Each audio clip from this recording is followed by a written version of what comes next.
Today, Hamas's defiant choice for a new political leader. Hamas has made it clear that despite everything Israel has done to Gaza over the last 10 months, that Hamas there is not destroyed. What the rise of Yahya Sinwar from a Gaza refugee camp to the top of Hamas's leadership could mean for a ceasefire. I'm Malika Bilal, and this is The Take.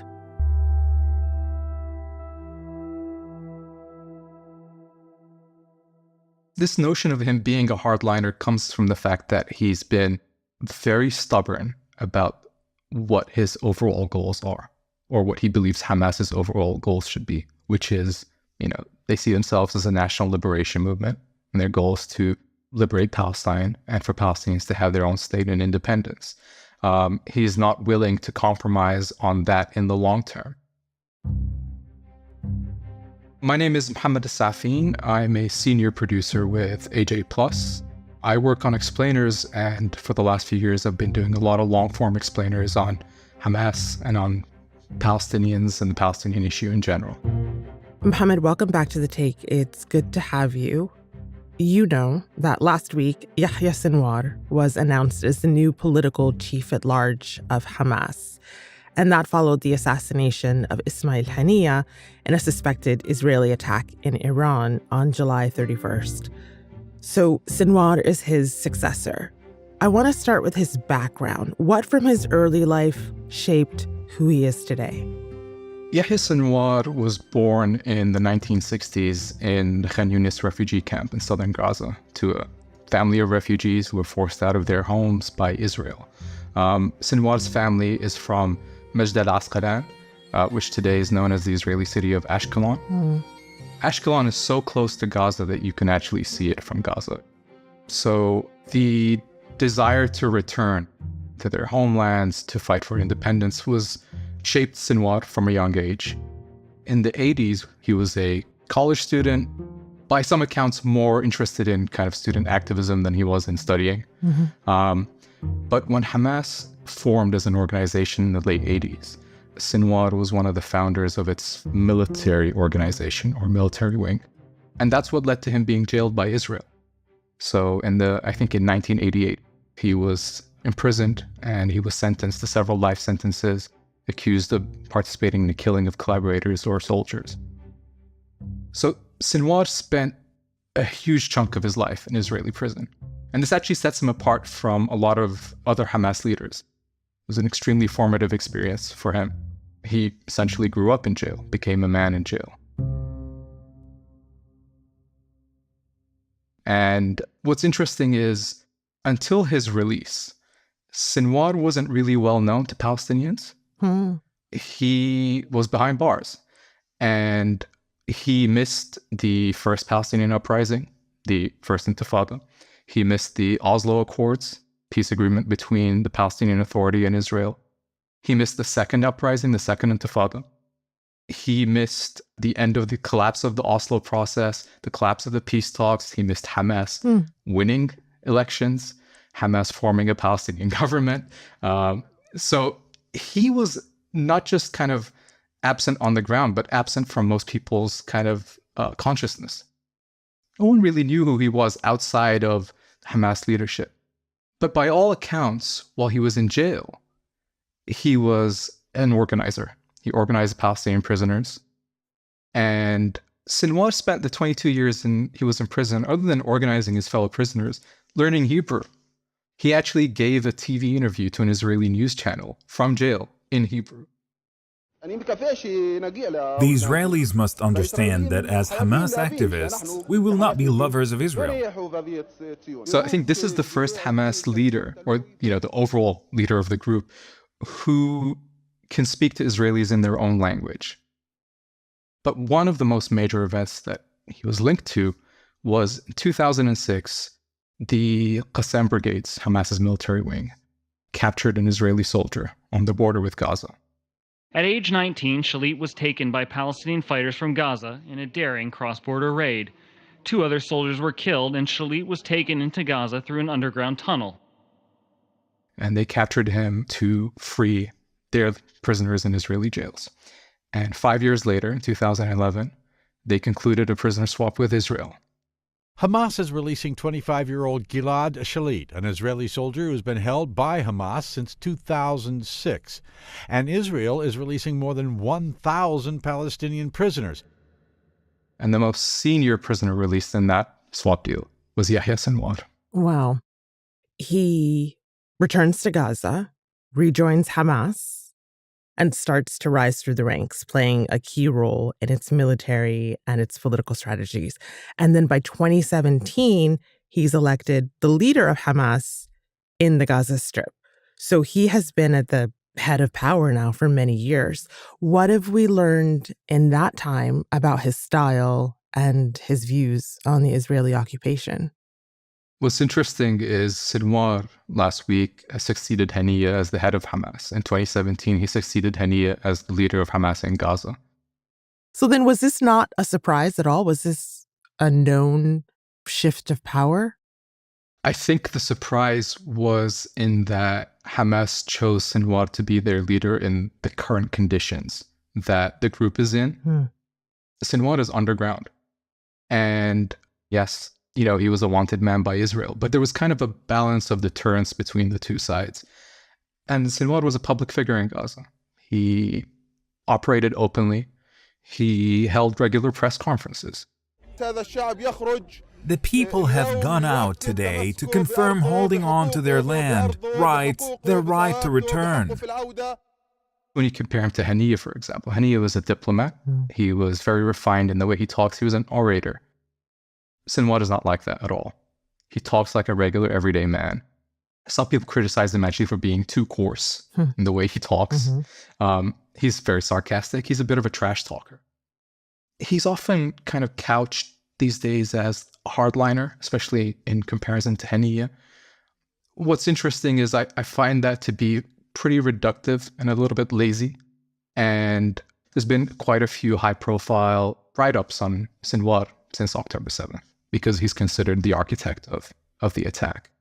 And every time I read them, I'm struck by how the writers seem to come at it from a place of, who is this mysterious guy? What could possibly be animating him? And it's strange to me as someone who understands Arabic, watches Arab media, but also is from Gaza, so pays attention to local news from Gaza. Sinwar was never kind of presented himself as a mysterious guy or off limits or hidden. Wow. He's been very public, right? You can go online and look him up, especially in Arabic, and you'll find thousands of hits, video clips of him speaking very openly about his goals, his motivations, his political outlook. So he's not a mystery. In a Vice News interview in 2021, he said, we can't be the perfect victims. If the siege isn't lifted, if the conditions aren't improved, if Palestinians aren't able to gain their rights, then we're going to fight. We have to defend our people with the available means, with what is available to us. This is what's available to us. What can we do? Do we raise the white flag? We will not raise the white flag. So he's not someone who speaks of kind of a peaceful resolution in a very kind of kumbaya kind of way, obviously. But, when Sinwar became the leader of Hamas in Gaza, this was at the time of the Great March of Return. And Sinwar, despite being known as kind of a very militant figure, was heavily involved in those protests. He supported them. He took part in them. He said in 2018, he gave an interview to an Italian outlet where he spoke about, his hope that there could be a long-term truce with Israel, that the siege would be lifted, and that the current generation would be able to prosper, and that maybe we can punt the issue of resolving this conflict once and for all to a future generation who aren't as traumatized or haven't been through what his generation has been through. Right. Which is not something you'd expect to hear from someone like Yahya Sinwar based on public perception of him. As the hardliner. And also he has been nicknamed in Israeli press the Butcher of Khan Yunis for his role as being an enforcer in Hamas, allegedly. How does that play in Gaza? How is that seen? So it's funny, when I read that, I think I'd read it in the Wall Street Journal a few months after October 7th, they were doing a profile on Sinwar.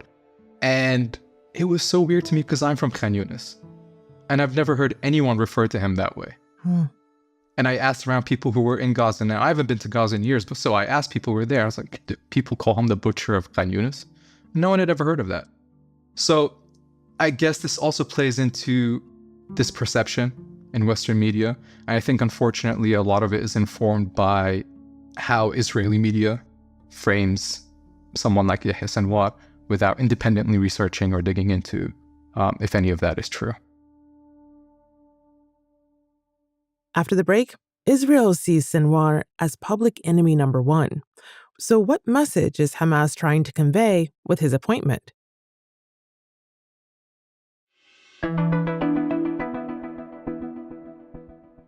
So, Mohammed, as you mentioned earlier, Yahya Sinwar is believed to have orchestrated the October 7th attack in Israel.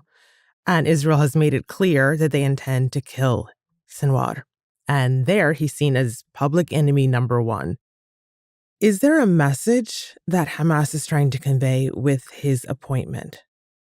Absolutely. I think in one word, the message is defiance. I think Hamas has made it clear that despite everything Israel has done to Gaza over the last 10 months, that Hamas there is not destroyed. And in fact, the center of gravity for the movement remains in Gaza. I think the second thing is, like you mentioned, Israel says that they will go after him until they kill him. Being the leader of Hamas, being assassinated is a job hazard. Yeah. Every single one of Sinwar's predecessors has been assassinated, bar, I think, Khalid Mashhad, who survived an assassination. So anyone who takes up this mantle knows that his life is likely going to end with an Israeli airstrike or drone strike, right? But these are people who believe in their cause and they believe in their fight. And I think in terms of what a lot of people these days are concerned about, the negotiations for a ceasefire, it also sends the message that Yahya Sinwar remains the main address for any negotiations and any final decision on a ceasefire in this war. What do we know about how that might happen logistically? Because he's believed to be still in Gaza, hiding, of course, from Israel and Israeli attacks. What will that mean, though, for being part of these negotiations, where, as we saw Ismail Haniyeh very clear about his whereabouts? We knew he was in Iran. We knew when he was in Doha. We don't know that about Yahya Sinwar. You're absolutely right. The only statement we've had from him from October 7th was a written statement that he released, I believe it was in April, which was a statement of condolence. He sent it to Ismail Haniyeh when Haniyeh's children and grandchildren were killed by Israel. At the same time, we do know from day one that when the negotiations for a ceasefire began, Sinwar was involved. What the logistics of that are, we don't know. We know that the group's representatives in Doha were the ones passing on the messages from the leadership in Gaza. When we say leadership in Gaza, that's effectively Yahya Sinwar. So I don't think that it necessarily means that there's going to be a major change in how those negotiations are conducted. Interesting. Because I think Sinwar was always involved in them. And I think Sinwar was always going to be someone who has the final say in approving the terms of the deal. As for how he would, operate as a leader in these conditions, Hamas is built to not rely on any one person because of the ever-present threat of assassination. So what that means is that the leader of Hamas tends to function not as an executive, but as a frontman for the group. I've heard it called a Shura Council, this consultation body that actually votes on the decisions and makes the decisions. And so it's not just this one person who would be deciding the future of ceasefire talks, for example. Correct. Well, obviously, as a leader, you probably have a little more weight and cachet, but that doesn't mean that he or anyone else in his position can take unilateral decisions without, being approved by everyone. Finally, Mohammed, you've touched on this, but we began this conversation talking about how Sinwar was born in the Khan Yunis refugee camp. Your family is also from Khan Yunis. You were born there? Yeah. Talk to me personally for you about what it's like to report on all of this from afar, given that you have family there and given your connections there. And how are they doing? How are they doing? I think this might be the first time I've spoken in public about it.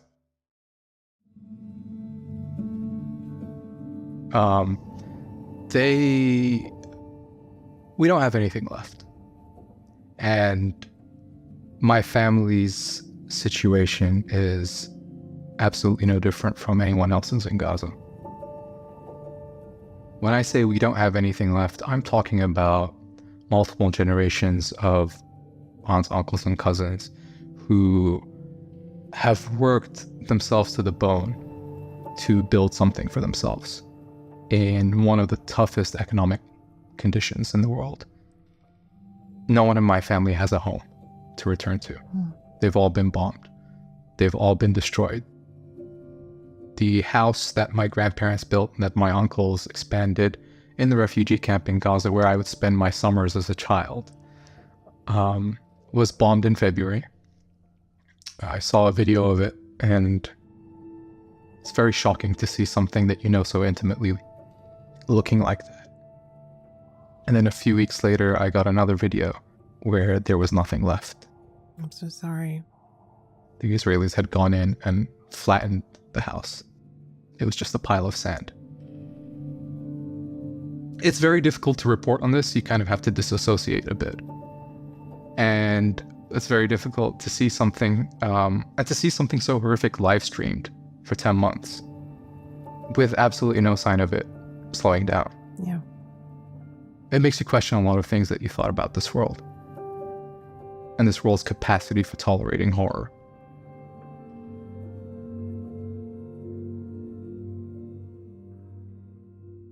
And that's The Take. This episode was produced by Tamara Kandaker and Chloe K. Lee, with Amy Walters, Duha Mossad, Veronique Ishaya, and me, Malika Bilal. It was edited by Noor Wazwaz. The Take production team is Amy Walters, Ashish Malhotra, Catherine Newhan, Chloe K. Lee, Duha Mossad, Khalid Sultan, Manahil Naveed, Marcos Bartolome, Noor Wazwaz, Saril Khalili, Sonia Bagat, Tamara Kandaker, and Veronique Ishaya. I'm your host, Malika Bilal.